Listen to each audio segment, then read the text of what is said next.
Voici les cartes pour le mois de janvier 2026.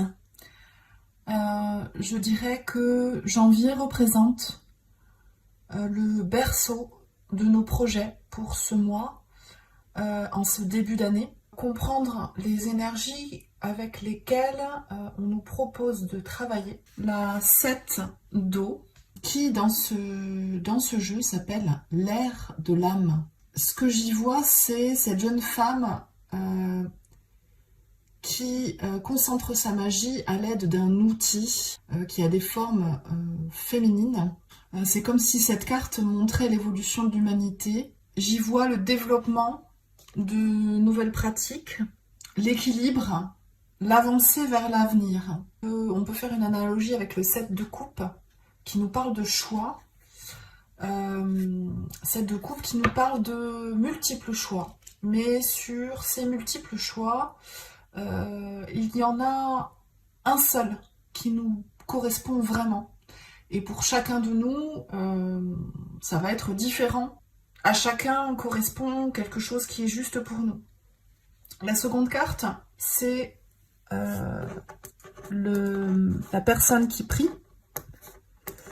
Alors, je vais pas y arriver parce que j'ai des ongles très très courts. J'espère que vous la verrez comme ça. C'est la carte 65 qui nous parle donc 6 et 5, 11, qui nous parle du maître nombre, de synchronicité, de nous recentrer sur nos besoins. Ce mois de janvier, il nous demande de travailler sur notre intériorité en fait. Moi, c'est comme ça que je le vois. En vieil anglais, ça veut dire herbe, plante, et donc c'est la mère des plantes.